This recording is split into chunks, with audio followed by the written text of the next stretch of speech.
from that original work, trying to understand really not just the economic value, but the environmental value, the social value, the hard to quantify values of the Sierra Nevadas. In addition, the Institute's done a lot of work on climate change. We did some of the earliest work on the impacts of climate change that identified the risks to the snowpack in the Sierra that we now know are not only a real risk but already are occurring. So the Institute and we just have a long relationship going back a long way that we're proud of. I'm going to make a few comments to try and frame some of these issues, but then what we're going to do is we're going to get into the panelists. I'm going to have the panelists introduce themselves. I hate to read canned bios, and so I think the best thing to do is to have our three great panelists talk about what they bring, what their experiences in, what parts of their background are most relevant to these issues. I'll give a little bit of an introduction to them as well. But I want to frame the questions in the following way. There have been a lot of changes, and Steve talked about this at the beginning. There have been a lot of changes in 20 years in the way we think about the Sierra. The issue of regional identity has changed. There are all sorts of new institutions developing to deal with our failure to address some of the problems in the region. There are new tools available, new analytical tools, new institutional tools, of course, new educational tools that are helping us deal with some of the challenges in the region. I think there's a new understanding, incomplete though it may be, about the value that the region brings to the state as a whole. The value of water, the value of hydropower, which is sort of an easier thing to quantify, but the value of some of the ecological strengths and that the Sierra Nevada produces. And understanding those changes is important. I think it's too easy to get depressed about what we haven't done, but we ought to be optimistic about the fact that some of these things are changing. But there are new challenges. The issue of growth and the nature of that growth. The region is experiencing very rapid growth, often uncontrolled growth in different parts of the area. I do think the economic principles that we apply are still faulty. Our economic system does not reflect the true values to our society of the things that matter. And I know that that's going to be a big part of the conversation today.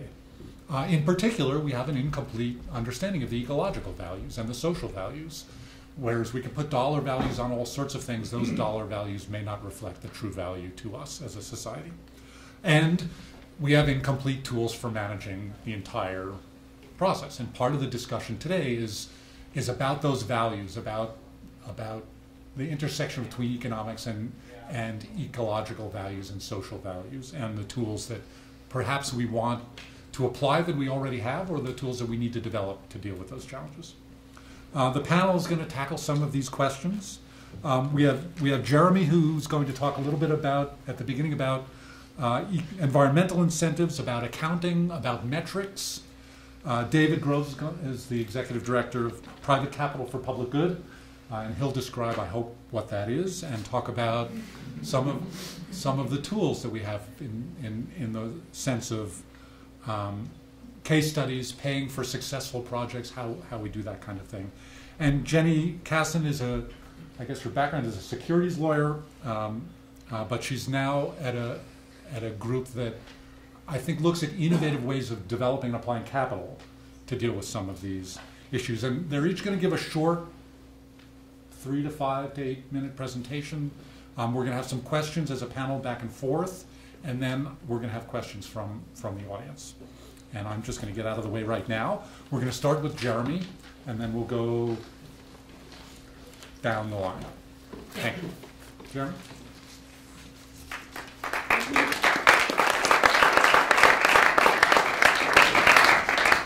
And it's possible if that works. So. Okay, so the title of this section is what you measure and convey. And I'm going to start out with the convey part. I will talk about measuring and reporting, but I think conveying is much more important.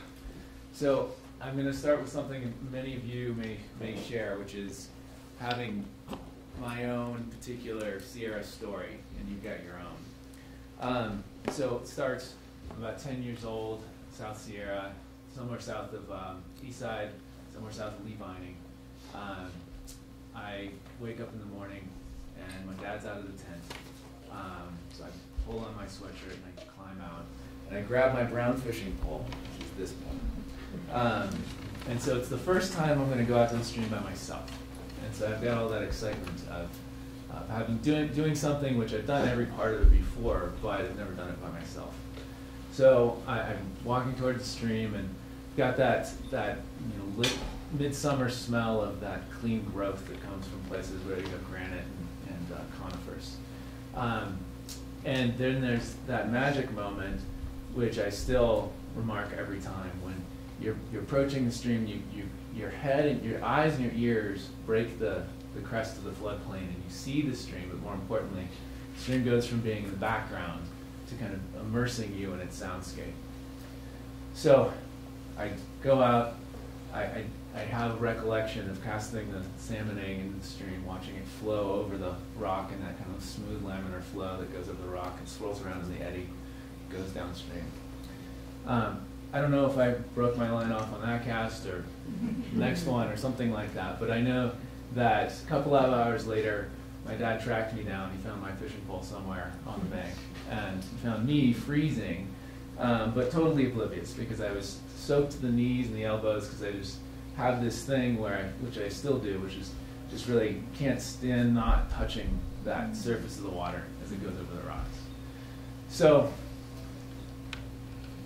I start there because in this world of measurement that I live in these environmental markets, we forget our stories. We don't talk about our stories, and yet they're actually the critical part of what gets us ready to take action. What we also need then is we need a plan and a direction to take action. And so what we've turned to, and I think what Peter's a master at, is this world of big numbers. And so we have some big numbers for the Sierra, and we've been talking about it, right? You guys may find this in the refrigerator magnet to be familiar. It's from the Sierra Nevada Conservancy. It sits on the refrigerator at the Office of Environmental Incentives in South Lake Tahoe. So just a little relevant introduction to myself.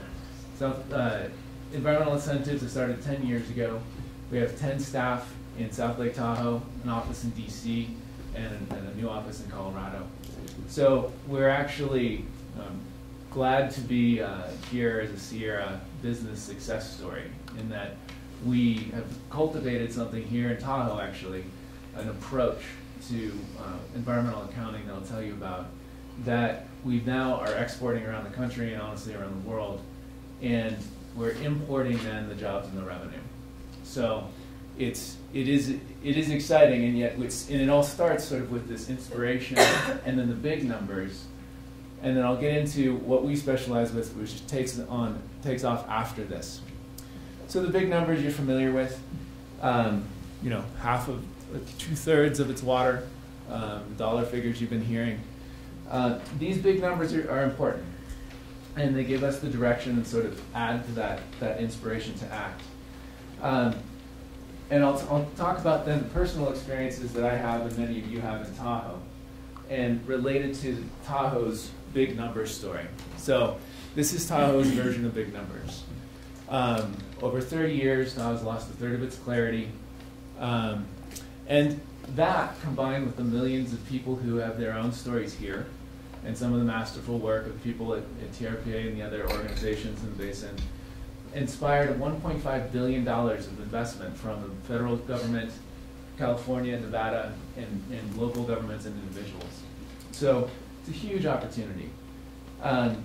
It's in the what we found, and so this is when I moved to the basin and started doing developing a restoration plan for this issue, for Lake Clarity, doing the TMDL for Tahoe. And so it's in the context of having this flood of money coming in that I kind of really cut my teeth in the Sierra, and I guess besides my fishing incidents as a kid. And what I found was when you have a flood of money, you figure out how to spend it, because if you don't, it will overtake you, and you will become a massive failure for not having spent the money, and you won't get the rest of it, right? So we don't have systems in place for when we succeed at the front end of our stories and our pitches inspiring that investment, then we kind of in this environmental management community don't have the systems and the frameworks in place to effectively invest the money. So what we end up doing is we spend it, and that's very different. We end up clogging up the system with planners and scientists getting in the middle of project design decisions, slows things down, and we stifle the creativity of the people who are actually on the ground. And now we work a lot with ranching community around the country, and our planners, our wildlife biologists, start to tell ranchers what to do. And rather than telling them what to do, or in the Tahoe Basin, the municipal stormwater engineers, rather than telling them what to do, we need to get out of their way and let them use their knowledge of the ground to actually produce the results that those species and the water quality needs to do. So, this background, then my observations of developing the restoration plan for Tahoe, or starting that work, and seeing that we're kind of tripping each other, we're creating adversarial relationships, then led me off to business school, where I was looking for a solution to how do we actually really bring into the environmental sector what businesses are so good at, which is efficiently producing the product. And the product in our world is then ecosystem services and environmental benefits. So with that, I was able to learn a lot from Gretchen Daly's lab at Stanford, working on ecosystem service evaluation and quantification. And then learned a lot about continuous improvement. And finally, I was exposed to the whole mitigation and conservation banking community. So mitigation and conservation banking has a market of about $2 billion a year, maybe growing. It's private capital coming in for restoration. And I don't have any glorification of this system. It's coming in for restoration because it's offsetting other people's impacts. And they're having a markup on that, and they're making good money. So it's not some sort of beneficial activity necessarily. It's a lot better than all of the other mitigation approaches that we have out there in the country by far. So I do respect that. The main thing is they have an ability to produce quickly and efficiently environmental goods. And the reason they have that is they've got a drive and a focus around developing credits. So having a lot of metrics and measurement underneath something that bubbles up to being a single credit, which is a trackable and fungible unit. So with that, I came out of business school and I came back to Tahoe. And I know enough of you that I'll fill you in on this reality of it. I didn't come back to Tahoe, I was kind of dragged back to Tahoe by my wife, who said, you're gonna start a business because we have a son on the way, and I'm not gonna listen to you complain about how you didn't get a chance to start your business that you had this great idea for. So, with that, one of our first opportunities was to, she said it loudly too, was to develop a program to implement the TMDL, which basically the TMDL takes this problem and it turns it into what are some solutions? What kind of pollutant reduction would you need to actually turn the corner on this curve so it actually turns the other way? So we developed the Lake Clarity crediting program. And so this is a Lake Clarity credit, or it represents a Lake Clarity credit, okay? If you separated out and packed all the fine sediment that you would need to keep from going into the lake into a cube, it would be this size, it would weigh 200 pounds, okay? And you generate credits by actually achieving results on the ground that keep pollutants from going into the water. It's entirely different than planning to. You don't get a credit for planning to prevent pollutants from going into the water. And you don't get it for spending money for doing things that might do that. You actually have to show every year that the street's cleaner, or that you're actually removing sediment, water's infiltrating into your basin that you dig out and have the urban runoff go into.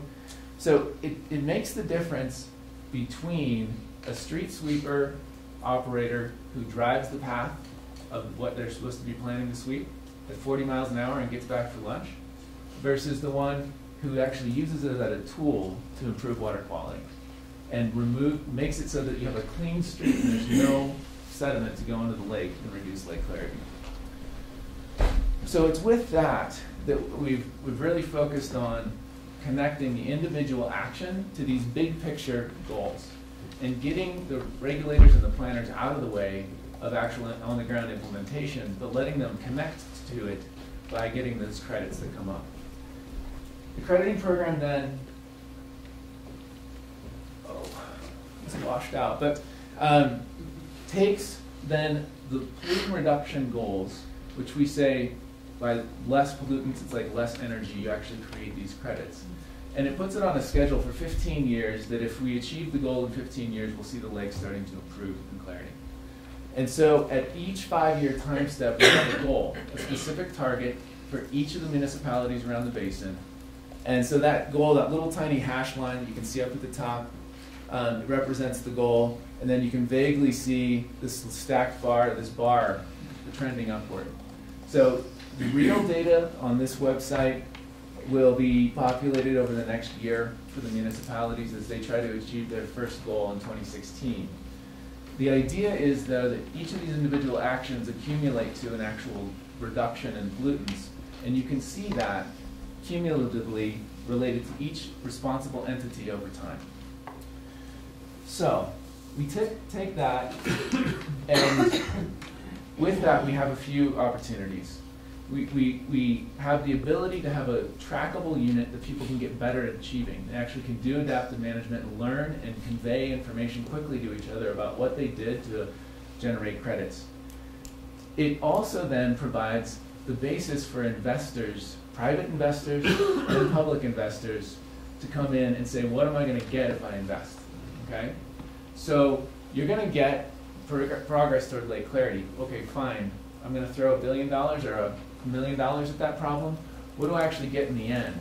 By committing to show what you get as your environmental return on investment, it's one thing, it's just refreshing. The environmental community doesn't provide that information. And so I think at the beginning here, it's creating a competitive landscape where if we do this in situations in the Sierra, we'll just be more convincing as a safe place to invest. But beyond that, we end up finding that these regions, whether it be the Chesapeake Bay or the Puget Sound, they'll get a huge slug of money.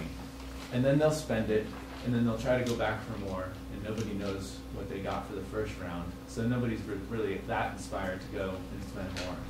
So I think this is critical both to learn and to create a cycle of investment.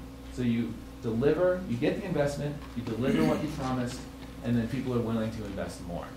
So that's the basis of what we do at Environmental Incentives, and what I think is a platform, from what I understand David's work, really tears off of. So kind of summary, we need our stories, we need our big numbers. That creates the opportunity for investment. Then we need to turn it over to people who get real work done. Engineers, maintenance staff, ranchers, farmers, to actually produce the results. And from there, we can all come together and actually fix some of these problems. So, thank you. Thank you.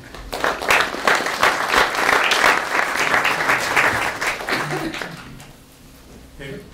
Yeah, thank you. Sure. So, hopefully this is work.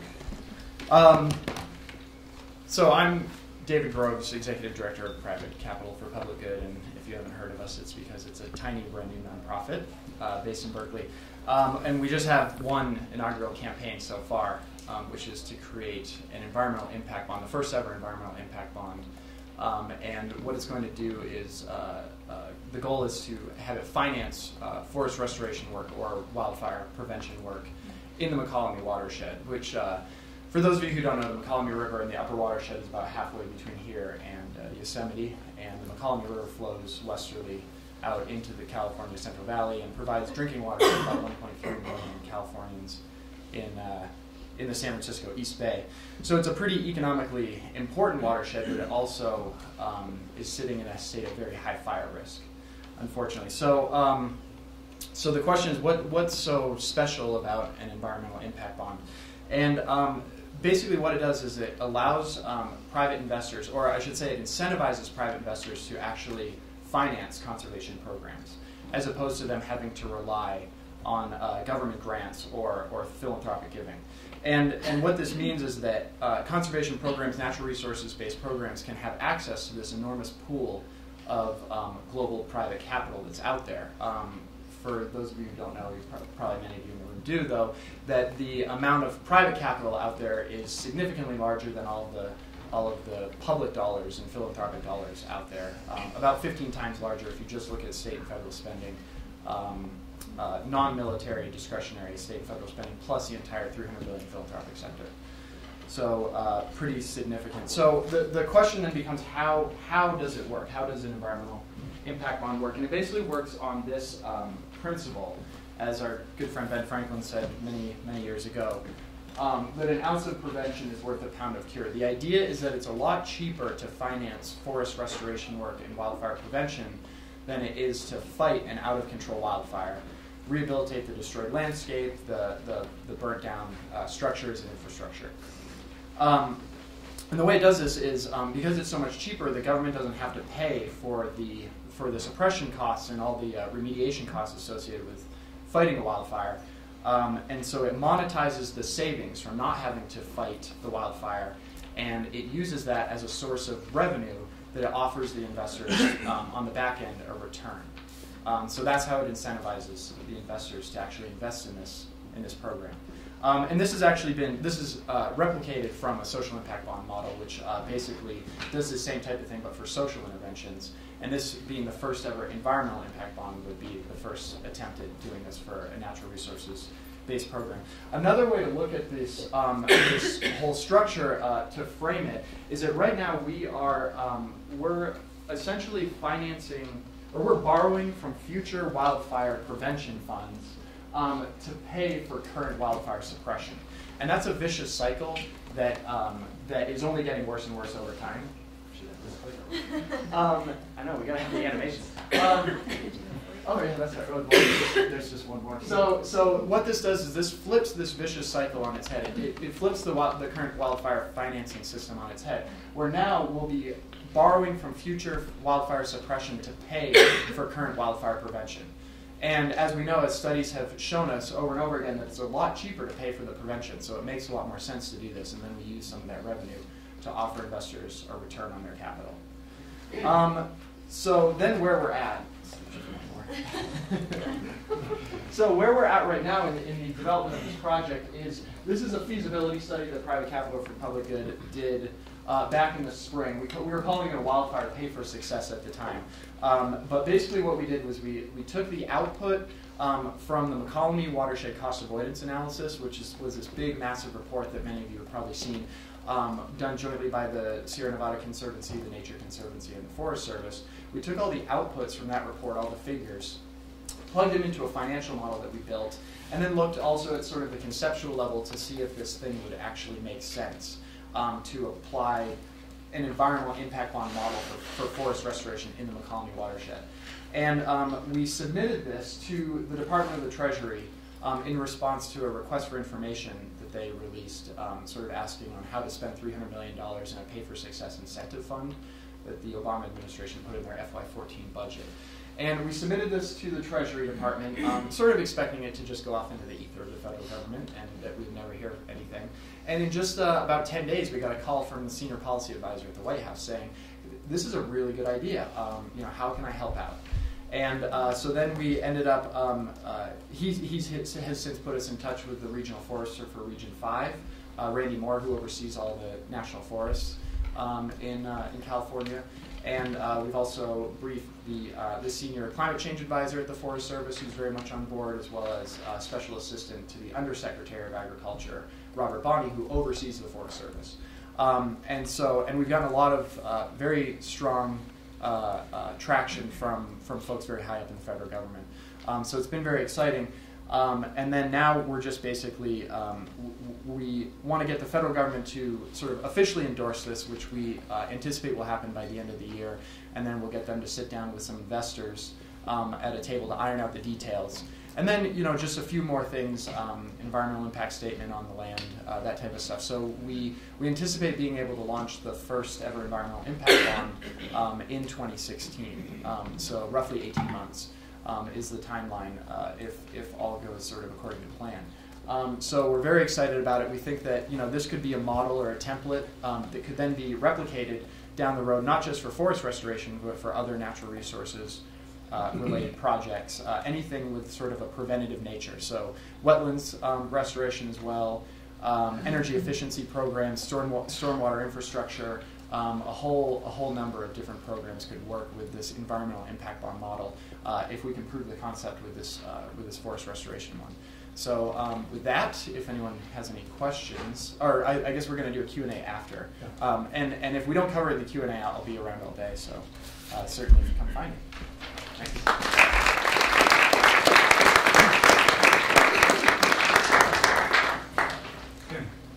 Hello. Oh, I guess I will use this. Why not? Then I don't have to shout. So anyway, how many people in here would consider yourself an entrepreneur? Okay, and of those people, how many have tried to raise capital? And can maybe some of you shout out some of your experiences, but how did you try to raise capital? Who did you try to raise it from? The bank. Bank? Foundations. Foundations. Sales Wealthy tax individuals. measure. Sorry? Sales tax measure. Okay, sales tax measure. Kickstarter. Family. Great. And so, how do most entrepreneurs raise money? Like, what's the mainstream way of raising money? Assuming maybe you can't get a bank loan because you're still kind of in startup mode. How do you go and raise capital? Who do you ask for money from? Credit cards. Well, so I'm in the Bay Area, so the VCs and angels. So yeah, so that's kind of what I was looking for. A lot of businesses, because of the securities laws, they actually go out and they try to raise money from wealthy investors, and there's a very small number of those. And a lot of those are really looking for, what does anyone have any idea of what they're generally looking for in terms of returns and Big returns. big returns and a fast exit? And how does exit usually happen? Sale of the company or IPO. So, and is that consistent with anything related to environmental preservation? Often not. I mean, it sounds like we have found some ways of maybe making that consistent. That's awesome. But oftentimes what those investors are looking for is really not consistent with long-term stewardship, with giving back to the community. Really what they're looking for, and I'm not trying to criticize them, I mean, they're sort of, they have their goals. They're being advised by advisors of what they should be looking for their financial returns. And oftentimes, long-term investments with like a lower return with no clear exit, that's really not consistent with what they're looking for. And oftentimes that can mean that those investments are completely inconsistent with environmental stewardship. So actually, my background really isn't being a securities lawyer. That's more of a recent thing for me. I started out, after law school, I couldn't find a job, so I got a master's degree in city planning, and I got really interested in community development, and I worked at a nonprofit for 11 years doing community development, and worked with a lot of small businesses, and just really learned how challenging it is for them to raise capital because of these issues. When you're raising capital from such a small pool of potential investors, they can really call the shots.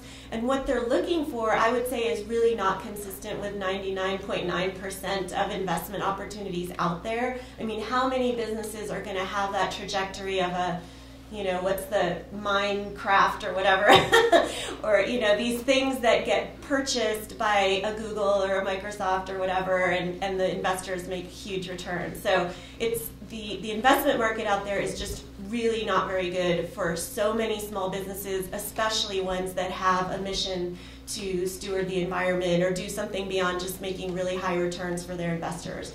So 8 years ago, I joined a law firm, and that's where I really learned about securities law. My business partner had been working in securities law for a long time, and I learned that one of the barriers to raising capital for small businesses is the securities law, because a lot of lawyers believe that really the only way to raise capital is to ask for money from accredited investors, which is an investor who has at least $1 million in net worth or $200,000 in annual income, or if it's an organization, at least $5 million in assets. So that's about, it's a very small percentage of the population. And, like I already said, oftentimes what they're looking for is not really consistent with what most small businesses or projects or nonprofits who are offering any kind of financial return can really offer. So what I focus on is helping entrepreneurial nonprofits, small businesses, really any type of entity that's generating any kind of financial return to be able to raise capital from their community, from anybody. And I'm not talking about a Kickstarter campaign or an Indiegogo campaign. Those are, those can be good. But what I'm talking about is actually being able to offer an investment opportunity to your community. And this could be stock in your company. It could be a note where you're paying some annual interest rate to your investors. And this is governed by the securities law, but what I learned as a securities lawyer, being trained in securities law, there actually are ways to do this today. Some of you may have heard about the 2012 Jobs Act, which will add another way of doing that. It hasn't gone into effect yet, that part of the Jobs Act, but there are actually ways to do this today. It's actually been legal for decades to go out and raise money from your community. Ben & Jerry's did it in 1984 when they were first starting out to open their first production facility in Vermont. The minimum investment was like $121, and I think 1% of the population of Vermont ended up investing. So we've just been really focusing on that, and what we find is we've had quite a few clients successfully raise money, usually between $500,000 and $2 million. And they're in all different sectors. Some are doing renewable energy projects, sustainable food, software. They're really all doing things that are not just going to create a financial return, but they're doing something good for the world as well. And what we found is that when you can go out to your whole community, not just that tiny population of professional wealthy investors, is that there are just so many advantages, because those people they're investing oftentimes not just to make a financial return, but they're investing because they want to support something in their own community. They want to put their money where their heart is. So, for example, we have one client that was opening a retail store in a small community in Washington State, and they really weren't offering a very high return. In fact, they were just offering common stock with no clear exit, no clear plan to ever pay dividends, and yet they were able to raise $750,000 with a minimum of $100 investment. And people invested not so much for the financial return, but because they really wanted to see this anchor institution survive in their community. So, let's see. Let me make sure I covered everything I wanted to cover. Let's see. Another thing that I think is really important about, valuable about this kind of investing is it keeps wealth local. So let's say a business in the Sierra, actually raises money this way and starts to be really successful and actually is able to pay a really good return. That wealth stays local and recirculates in the community instead of going into the pocket of a potentially absentee investor, or even a local wealthy investor. As many of us know, wealthy people can only spend so much money back into the economy. So if you distribute the benefits of the investment in that business, it's going to be recirculated in the economy many times. I think that's about all I want to say about that, and I do have some handouts that give a little bit more information about this tool for raising capital.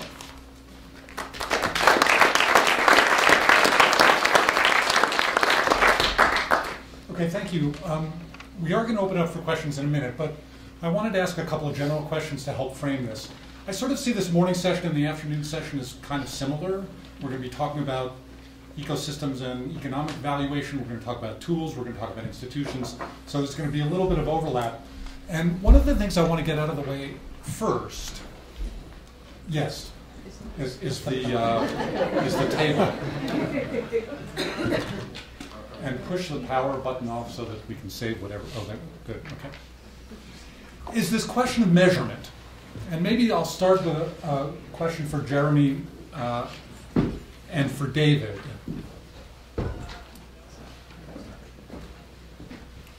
Somehow we've decided that Secchi disk measurements, the transparency of Lake Tahoe, which is the graph that Jeremy showed, is a value to us. That for some reason, a more transparent Lake Tahoe is more valuable to us than a sedimented, not transparent Lake Tahoe. And public money has been made available to deal with sediment loads and to create credits for reducing inflows of certain kinds of nutrients into the lake. And that was sort of a public decision, and public money was made available.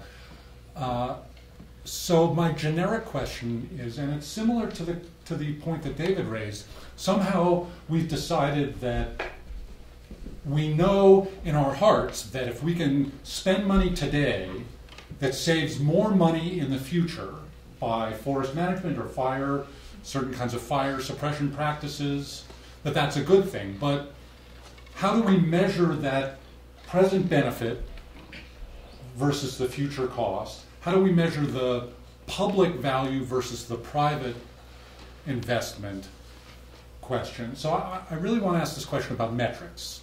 And maybe I'll just start with Jeremy about your thoughts about how do we monetize some of these ecological values that we know are real but have not always put dollar values on. And are those tools adequate? What else do we need to do? And maybe the same question for David. And I'm going to sort of stand here because I don't want to sit down, but go ahead. Do you want to actually just... Can't see some of you guys, but most. So we're basically normally branded as developing environmental markets. I kind of resist that brand because I think what we do is much bigger than that. Speak up. In that we're creating the context to invest in the environment, public or private money. And it's more than just a market where you're trading off good for bad, but we're setting a context to do restoration and improvement on important regional issues. So whether it's sage grouse in Nevada and Colorado, Wyoming, or Tahoe Clarity or Central Valley birds or whatever it is. And there's a combination of things that get people to actually write checks, okay? Get people, including, I think legislators now are more like people than they have been in the past. Now, the discourse is trailing, but at least they think about money more rationally and more cautiously than they did when, I think 20 years ago, where if you had a good cause and a good story and a bit of a plan, you could get people to write checks to prevent bad public things from happening. And I think there's much more cautiousness on that, much more of an investor mentality. So there is still public funds, right? There are public funds for mitigation and recovery, like from the BP oil spill. So we're developing the Texas Coastal Exchange now with a group of stakeholders on the Texas coast. This area, which if you saw the big year where the birds all fly through on their migration from the North America to Central and South America. And so it's a combination of bird habitat and avoided costs to $4 billion, for I don't know, some ridiculous big number about the amount of refinery infrastructure that could be wiped out if a big hurricane came through the wrong angle and came through this area.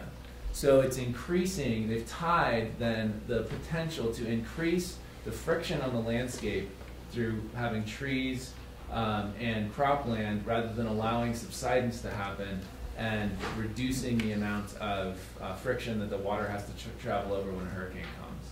So there's a pitch on two angles in this example. One is an avoided cost business example, which is kind of the anchor of what, David, you're getting at in the colony. And there's another one which is more of a public benefit side, a believable story about an important natural resource issue that public and some private investors will come up and be interested in. So neither of those exactly have a return in current dollars type of thing that Jenny would be talking about, but they have a return on avoided risk. The other context that we see people actually stepping up and writing checks is when they're going to make 30% return on investment. And that's more in this mitigation approach. So oil and gas development is happening throughout the West, punching holes, developing roads. These dang sage grouse don't like roads, they don't like trucks, they run away, they die. And so they're being considered for listing over the next year. And the oil and gas companies are rightly very scared about the ramifications to their industry. So they're working with ranchers through these habitat exchanges to develop revenue opportunities to create better habitat and secure habitat in those areas where they're not drilling. So it's an offset opportunity, and that is an area where you're seeing, like mitigation banking, somebody's going to have to write a check. It's more efficient for them to write a check through a system like this. And then somebody on the other side is going to spend some money, but as a business proposition where they're going to make more money on the backside. In terms of metrics with this environmental impact bond approach specifically, when we were considering what application to apply the environmental impact bond model to, because it had never been done before, we pretty much had our pick of the litter, and we were looking at where anything from the things that I mentioned sort of at the end of my little spiel with energy efficiency or stormwater infrastructure, and some of the metrics are a little bit grayer in there, and so basically what we did was we chose the lowest of the low-hanging fruit, which was forest restoration in the context of to apply an environmental impact bond. And the nice part about forest restoration is that there's now decades of research on the costs of suppressing fires and all the external costs, in addition to the more direct things like the adverse health effects, et cetera, et cetera. And so we basically had a lot of the metrics already pretty well defined in the literature, and so that was particularly helpful. And then moreover, there was a very obvious because if you want to get the investors and the government to sit down at a negotiating table, they need to know how to define success, and that's mainly with a well-defined metric. And a metric that you can write into a contract, that you can define into a legal contract.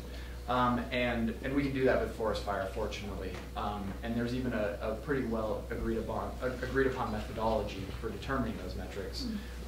Not to get too much into the weeds of this, but the U.S. Forest Service has a monitoring trends in burn severity project, which basically they go in after the fact, after any fire, and they determine the severity of the fire after the fact. And so therefore, if we know that the severity of the fire is reduced by X amount, then we can extrapolate that it saved the government X number of dollars because the severity of the fire was reduced. And then we can sort of do more extrapolation to the economic benefits of it. And at the end of the day, it is a little bit of, because you can't prove a negative, so at the end of the day, it is the government basically saying, like, having faith in the fact that if we can reduce the intensity of a wildfire through this forest restoration work, then we have to assume that we've saved money down the road. And they have to sort of agree to that. But fortunately, in the context of forest restoration, that there's enough literature out there and enough studies to sort of back that up. Yeah. So it's both a metric of being able to come up with numbers. Yeah. And I don't know if this is an institutional question or a political question, convincing the right institutions or agencies that they're actually saving future money. Yeah. And get them to convert that into present investments. Yeah, and it is a little bit of faith on their end to make that assumption. But again, there's been enough research in this particular field, and like I said, it was a relatively low-hanging fruit compared to some of the other things. The other thing is the metric needs to, in the context of an environmental impact bond, the benefits need to flow toward a single entity because they're the ones that are sort of paying on the back end for the work to be done. So in the context, I mentioned energy efficiency, and we'd have to get creative in how to apply environmental impact bond there, because in the context of energy efficiency, if we reduce our carbon emissions, who does that benefit? Everyone. And so who pays on the back end of it? Well, everyone. Does that mean just the government in general, and then in which case then if I do an environmental impact bond, just have the government pay for energy efficiency program. So there's also that requirement, and in the context of forest restoration, even though everyone is hurt by a big catastrophically destructive wildfire, the U.S. Forest Service specifically, because they basically become our nation's wildfire fighting agency, endures enormous costs. And so we can look at just the costs that flow to the Forest Service, which are actually quite small compared to the overall societal costs of a big wildfire. And we can still determine that the return for the Forest Service, if they do this preventative work up front, is going to be beneficial to them down the road. And then all these other additional societal benefits of not having these catastrophically destructive wildfires out there, or having fewer of them, that's just like a side benefit that we can sort of almost, that's not even accounted for in sort of the financial model. So another observation about something Jeremy just said, the old model of we want to protect the sage-grouse, that was the regulatory model. That was the federal government saying, we're going to pass the Endangered Species Act because we think as a principle, species shouldn't go extinct, independent of economics. And that was a regulatory, there was no economic assessment there. That was a regulatory decision. And I think the idea is to figure out how to now in the 21st century move beyond that and add the economic component to this. And David raises a question maybe we can come back to, which is what do you do when the clear benefit is downstream of an action that happens upstream? And this is, for those of us who are interested in the Sierra, the huge benefit of improving water quality by doing actions here benefits maybe Los Angeles. How do you get Los Angeles to pay for a benefit that either improves the reliability of water supply delivery or improves the quality of water delivered through the Delta when those actions are 1,000 miles away? And so there's not just this temporal question about future benefits today, but there's this spatial benefit question about the disparity in where some of these investments ought to be made versus where the benefits occur. So a quick question for Jenny, and then we'll open it up. And it's related to this, but in the past, we raised capital for private benefit. Could you say a little more about raising the difficulty or the ease or the tools of raising private capital for public benefit, the new model of trying to get these public benefits tackled by the private markets? Mm-hmm. Yeah, I mean, I don't know if every project is appropriate for the work that I do. There has to be some financial return generated by the project for it to be, to work for the model that I'm talking about. But the cool thing is it can be quite low. So people, regular folks are if you look at what our options are, if you're not an accredited investor, what are your options of where to put your money right now? They're not great. You can put it in a CD and get a really low return. You can put it in the stock market, which a lot of people, it's very, very scary right now. It's like a casino, and a lot of people just don't feel good about having their money in the stock market. So given that our options are, and it's too bad that our options are so limited, but given that that is the case, people are willing to invest in things with a relatively low return, maybe even no clear return, if they think there's a chance they'll get some return and they're supporting something that they really believe in and want to see in their own community. So, we've seen people investing in things with, zero real promised return or, 3%, 4%, which, wealthy professional investors would laugh at that kind of a return. But for us, we think that's actually a really good return. That's actually a lot better than what you can get, if you put your money in the bank. So it's not going to be appropriate. Yeah. So it's not going to be appropriate for. There are some projects that need to be done that will never pay any financial return, and I'm not an expert on how to handle that situation, but if we can find a way to generate some return, and I do have lots of clients that are nonprofits. I'm not just talking about for-profit businesses. I have schools, I have community development financial institutions that are doing nonprofit activities that generate some return through tuition, through paying back loans by small businesses, etc. So there are many things that can generate enough of a return that the community will be interested in investing, and they'll actually be getting a potentially better financial return than their other options. Not to mention the return of seeing something that they want to see in their community. Your investors are, since the bond is focused on a very, relatively small geographic area. Yeah, that's a really good question. So, so at least for the initial, for this, sort of pilot project, the initial investors are probably we're looking at about a $16 million project, and so the initial investors are probably just going to be, folks that the risk is going to be perceived as pretty high because it's so new, and the returns aren't sort of going to match that risk. So for the pilot project, we need to, and to prove the concept, we need some investors who are passionate about sort of moving this idea forward. Yeah, and getting cutting-edge capital involved. Okay. So some like the Packard Foundation with their public program-related investment portfolio, or some high-net-worth individuals that have a passion for this type of thing. So we're going to need that to prove the concept. And then down the road, the ideal is that in 5 years, once we've proven the concept, 2, 3, 4 times, then the perceived risk is going to go down and match the amount of return that the thing can offer. And then at that point, it can be more sort of institutional investors, CalPERS, et cetera, could be your investors. And then, long term, the ideal would be that there an environmental impact bond and social impact bond secondary market develops, and then you can just buy and sell these things just like any other debt or equity instrument. And then, John Q. investor can have a little bit of environmental impact bond in his portfolio, along with, investments in ExxonMobil and everything else that his portfolio might be invested in. And some folks are going to be seeking out those double and triple bottom line investment vehicles, and some folks don't care. But the ideal is a decade down the road that we can actually get to a point where we just get the folks who don't even care about where their investment dollars are going, but a little bit of their portfolio is being held in these vehicles that are actually doing good.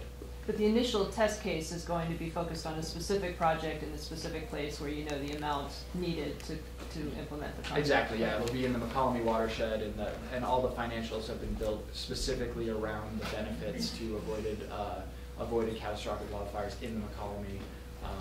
Yeah. Great. So it's going to be hyper specific. So on that, the one thing we live in, we're talking the environment. Unless it's carbon, it's got to be regional.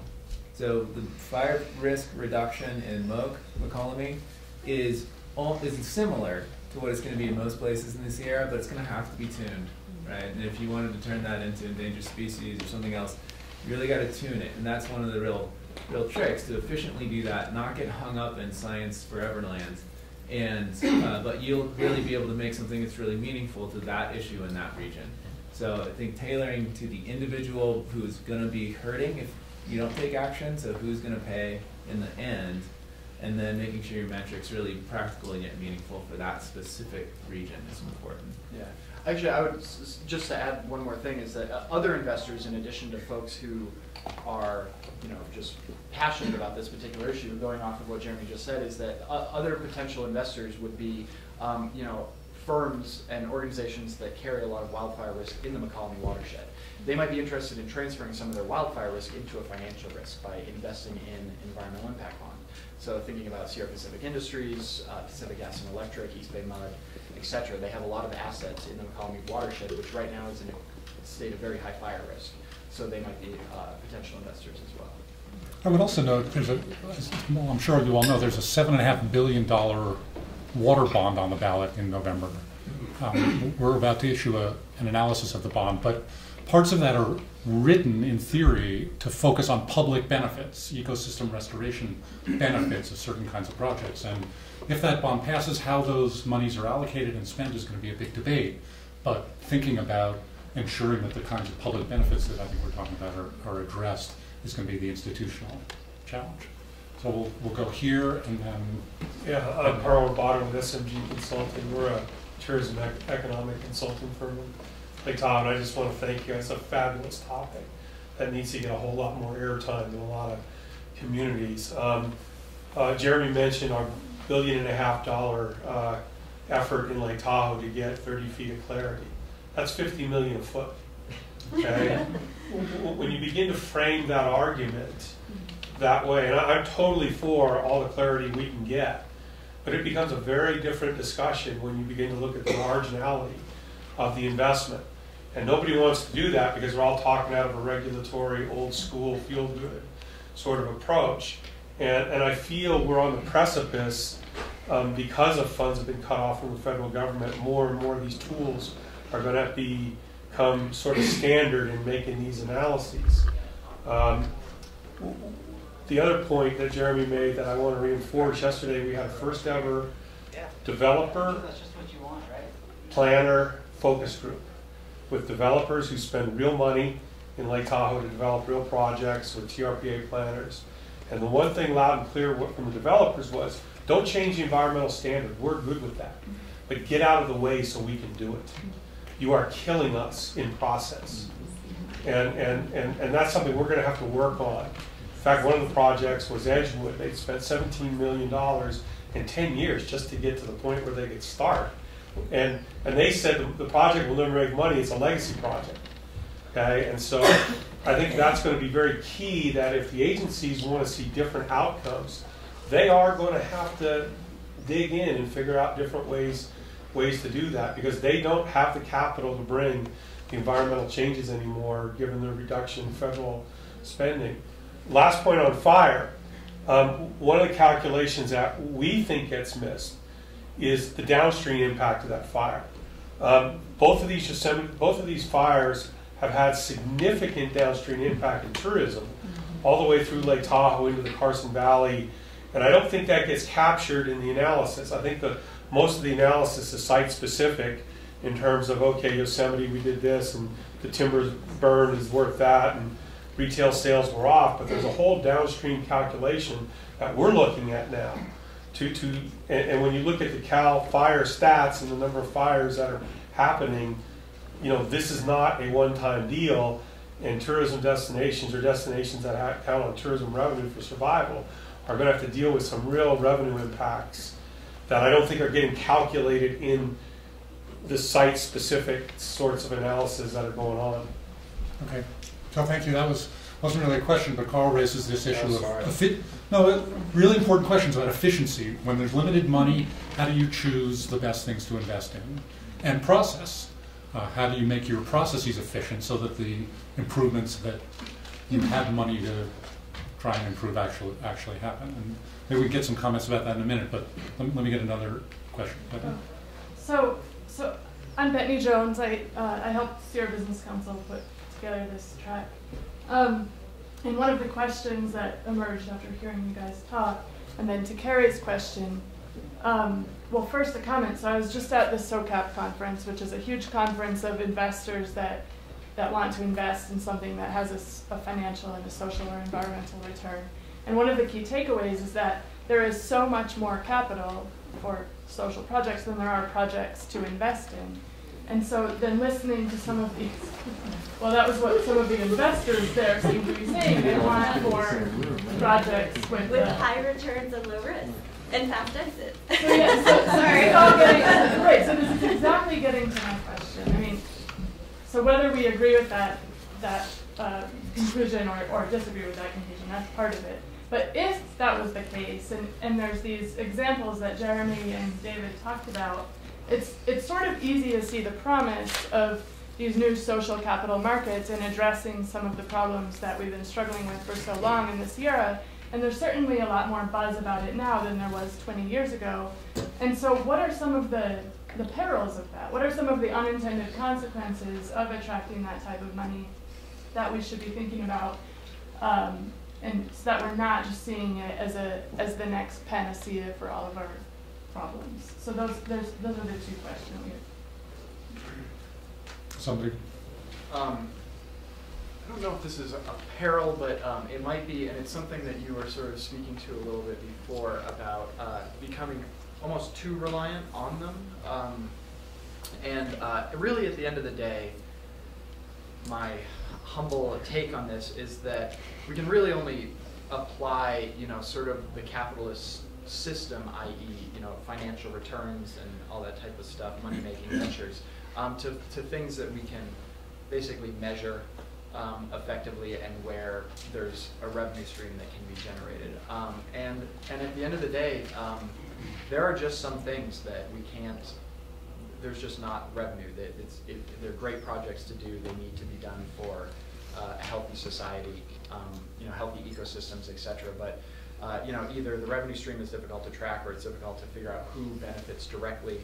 And that's just, not to sound too academic here, but I think that's just sort of a bit of a failure of the capitalist economic system that we've developed.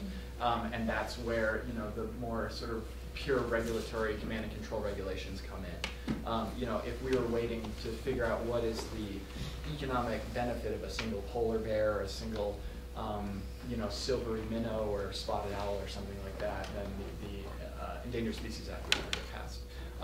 And so I think becoming too reliant on markets could be a potential pitfall, because at the end of the day, there's just some things that it's not going to work for. So no one's arguing to replace the regulatory piece of this, but to expand it with these economic tools. And that's just, I think we all acknowledge that's a failure of the capitalist system, but it's a failure of the socialist system. It was a failure of the communist system.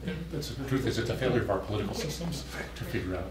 But if you can use tools that are capitalism based, like community investing, to create more wealth in a community, and that leads to a greater tax base where the government can actually afford to do some of these projects.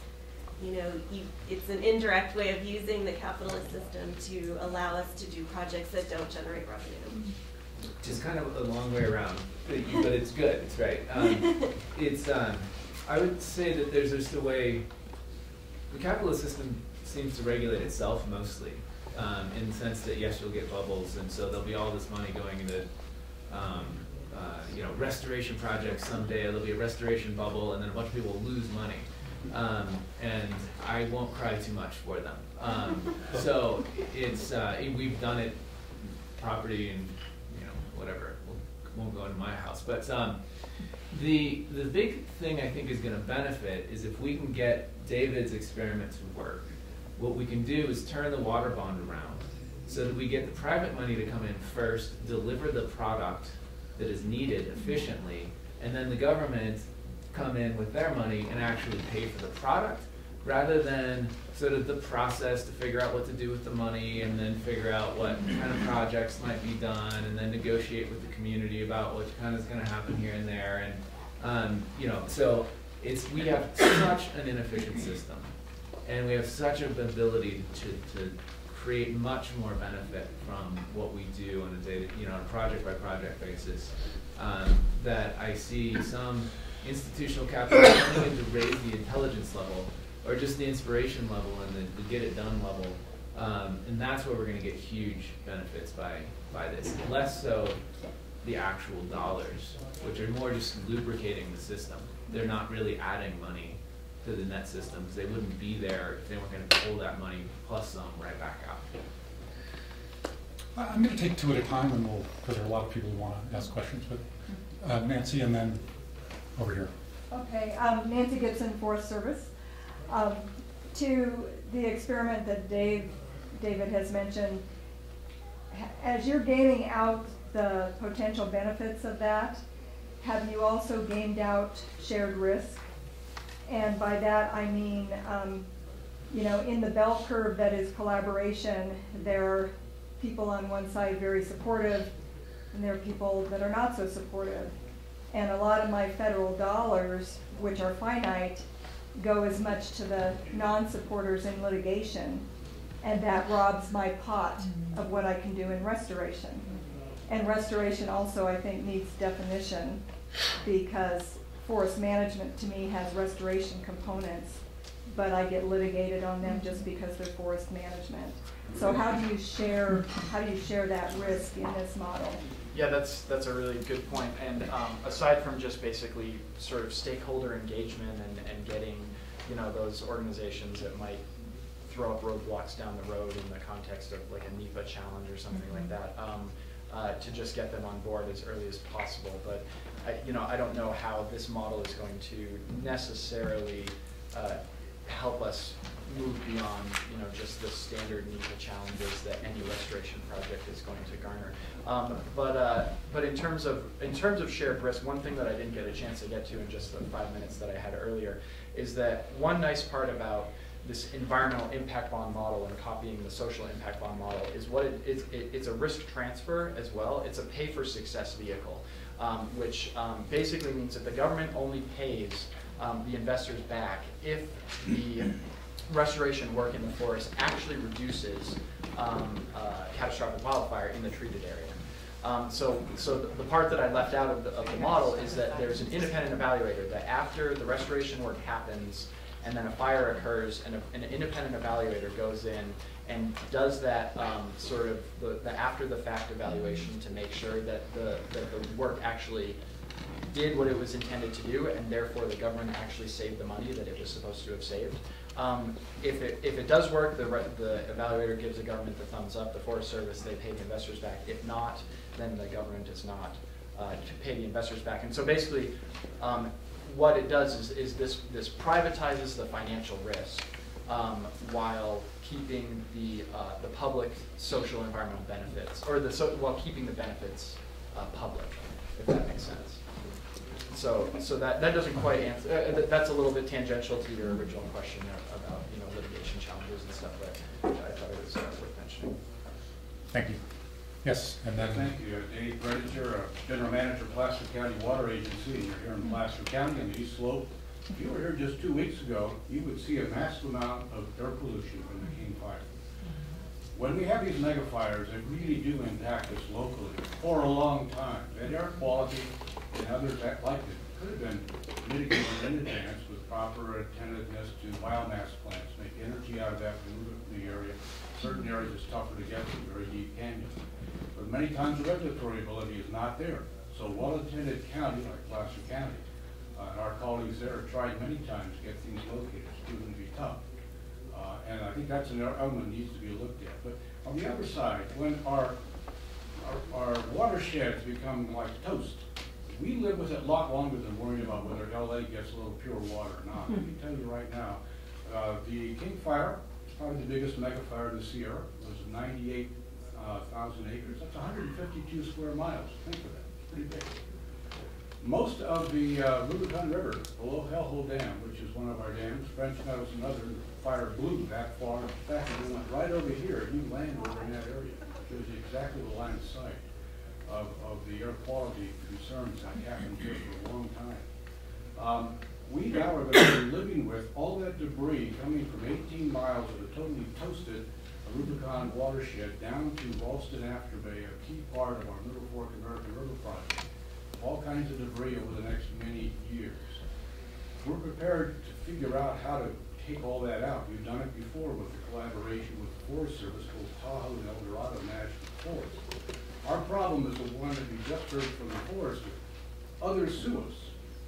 The regulatory folks say, no, let Mother Nature take its course, let Mother Nature take 50, 70 years to let it grow back to forest. That's not appropriate any longer.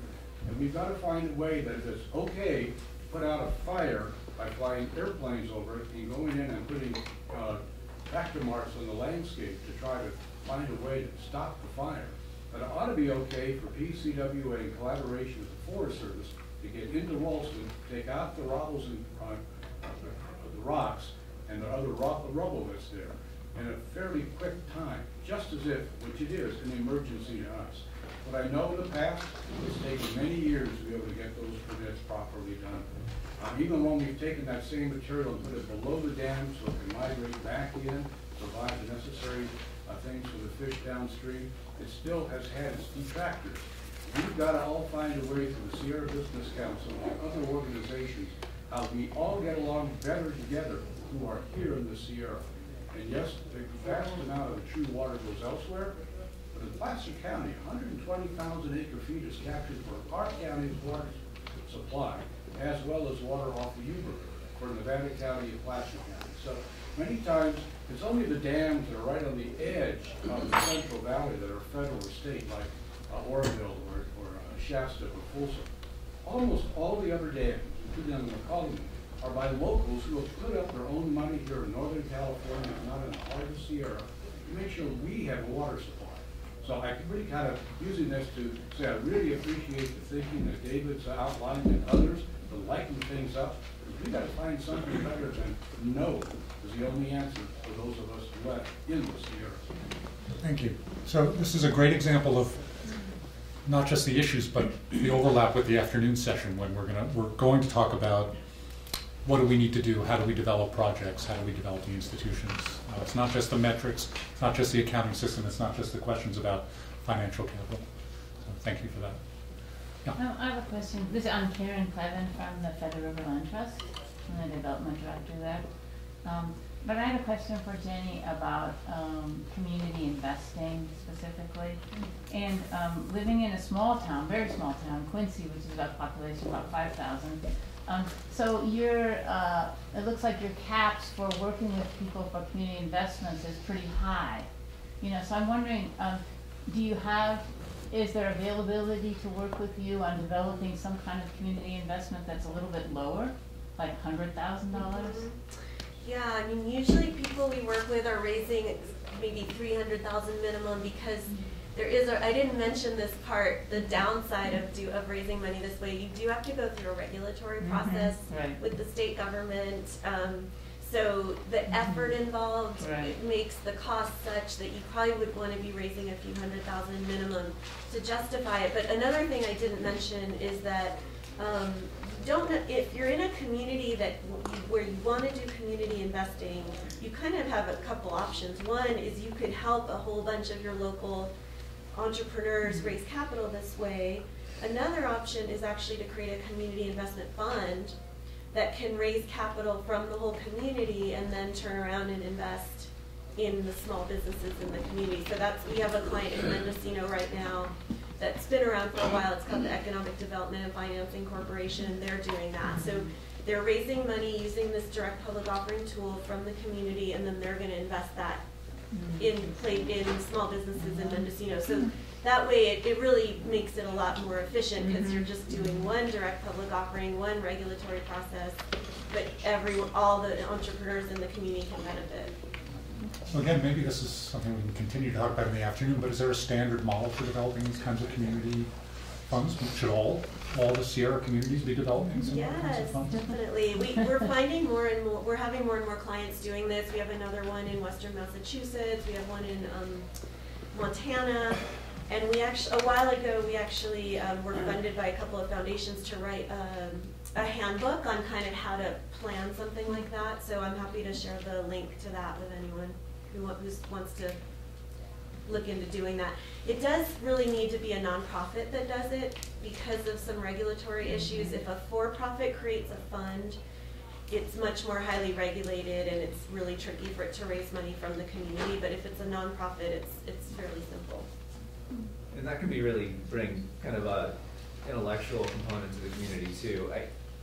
Not wanting to potentially put a competitor on the floor, but is it possible to go through Prosper or one of these peer-to-peer lending groups for like the smaller, I don't know if they go up to $100,000. Yeah, that's true. If you want to raise money, a small amount of money, you can go on Prosper or Lending Club. It's a way to find investors in a loan. Yeah, that's another tool that's out there. Hi, so David, I want to go back to the work you're talking about. I'm Kim Carr with the Sierra Nevada Conservancy. I was involved in the McCollum avoided cost analysis.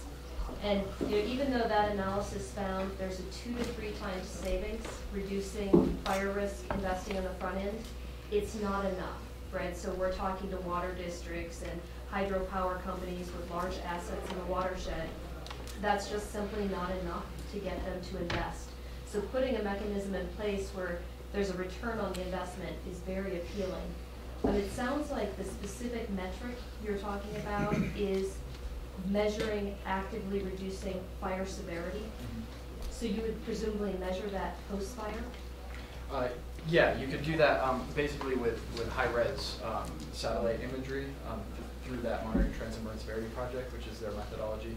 There's also, you know, to do some more ground truthing, there's ways you can, and this might be too expensive, but on a pilot scale maybe it could work, would be to, you know, to do things that have been done recently where they drive steel rods, you know, into the ground every so often on basically the borders of where the restoration work happens, and then you can measure the flame length after the fact on these steel rods, you know, intermittently every quarter mile or something like that. But does that mean that the investor is not paid out until a fire occurs? So there's a fire. Yeah, well, yeah, basically. I mean, there's, or you can essentially. I mean, the Forest Service recognizes that, you know, on any given acre of land, a fire is not going to happen, you know, once every. Well, if it's the natural fire cycle in western forests, it should be 8 to 10 years or something like that. But we're so good at putting fires out that doesn't happen anymore. So the Forest Service recognizes that and takes that into a calculation with their known return. So you know, you can maybe take the return that they would otherwise get and put it, you know, cut it down to 90%, and they're still happy to do it because it still sort of meets the criteria that they're looking at. But that would definitely be something to take into account. We don't want to incentivize fire. Yeah. So we just have to think about, you know, how we reduce it, but don't, you know, incentivize arsons, right? Yeah. Oh yeah. There's lots of by investors. Yeah. Investors go in and start torching things. I mean, there's certainly lots of language that needs to be, you know, sort of ironed out in the contracts and everything. Lots of. That would be a loophole. Yeah. But also, just to raise this point earlier, we're not monetizing the improvement in air quality in a particular region. We don't. Which way's the wind going to blow when a fire breaks out? How do you get other regions who might have a benefit from reduced air quality problems or reduced tourism as a result of the air quality problems to participate in these kinds of markets? This is all very new. And imagine that I'll probably sit down and take it at lunch. There we go. Yeah. The suggestion Your name? that we need to look at these issues. Introduce yourself. Attorney Lash, Bricktown, Truckee. We need to look at these issues regionally, I think is important. And we look at the Lake Basin, it has a very singular focus on lake clarity. Most areas in the Sierra have layers of environmental issues. They're not so clear cut on what the focus should be. So as we don't we define the priority, right? I mean, is it just whatever we can monetize, or you know, with the low-hanging fruit, or whatever anyone's whim is, or how do you do that on a regional basis? Anyone looked at that? Honestly, that's why I kind of started with this whole story thing, right? We end up with an issue, and that issue has not hard boundaries, but boundaries. If it's a natural resource issue, it's a watershed, or it's a ecoregion, or something, right? So people get behind people or our institutions through the Endangered Species Act or Clean Water Act get behind something that does have some sort of boundaries to it. And so we have to use that, we have to kind of accept and then use those boundaries to create an issue. And yet, we have so many things that are sort of not in compliance that we make these societal decisions on what we want to pay attention to. And part of it, honestly, is somebody out there telling an effective story. I don't know if Julie's still here, but you know, Julie has spent years, and Julie Reagan spent years telling a great story about Tahoe. And so that has attracted ongoing investment and, you know, continued attention from the public over decades now. And yes, the whole Sierra has seen this massive hole where all the money sort of swirls around and goes down into Tahoe, right? So we need to figure out. We do need to figure out these things, which are, one is defining the Sierra, and another is then defining sort of the conceptually right human works in the human brain, sort of geographic issues that we can then really get behind investing in. And honestly, especially if we can get public money behind it, acknowledging that part of the excuse for Lake Clarity is that we're also benefiting other attributes in the environment. Or part of the excuse for sage grouse is that you have mule deer and a whole ecosystem that if you can sustain sage grouse, you're going to have all kinds of other good things come with it. We need to put you know, limits on what we're allowed to do, because we do, you know, especially in the fire world, like Nancy was saying, you know, you might just get what you pay for, fire risk reduction only. So you can't have 25 different metrics, because then people just totally space it out and they don't know how to check it. But you can have some hard cutoffs on what you can and can't do. You can have a few different metrics, a primary one and some subordinate ones where you're showing kind of the multiple benefits to get the environmental community that might be saying, hey, your forest management project's wrecking the environment, to say, well, actually, we've got another metric too, and you can see that in that metric, it's going up as well. So you stop this project, you stop that benefit. And you know, we can quibble over you want that to be a little bit higher or lower, but you want it to be there at all or not. So there is kind of elevating the conversation. And it does come down to humans are weird, you know, they're not very particularly rational, and yet we still throw money at stuff. And so if we can create institutions where we can get some flow around that, then we can get a lot better progress. I think that's a great question. It also reflects the changing dynamics of what we understand. We can put value on certain things. We know there are values on other things that we can't put economic values on. I'd be interested to come back for the 40th anniversary and figure out, all right, we figured out how to integrate across these multiple benefits. The water bond is supposed to fund certain kinds of public projects with public benefits, and they've defined for certain pieces of the water bond public benefits in certain ways as flood control and recreation and ecosystem restoration and groundwater recharge. And it's just a subset that the legislators wrote into that particular version. But figuring out, if we can figure out the whole kit and caboodle, the value goes up. And I think we're at the beginning of that process. So, you and then you. Richard Anderson, Nevada County Supervisor. Peter, I'm not sure if this question's for you or for SBC staff, but the issues or the concepts expressed this morning are fascinating and for a lot of us, I suspect, totally new. Will there be a list of websites for us to visit, for example, to explore these concepts in greater detail, or how do we enhance takeaway value for those of us who are novices to these subjects? So that's a question for staff. Yeah.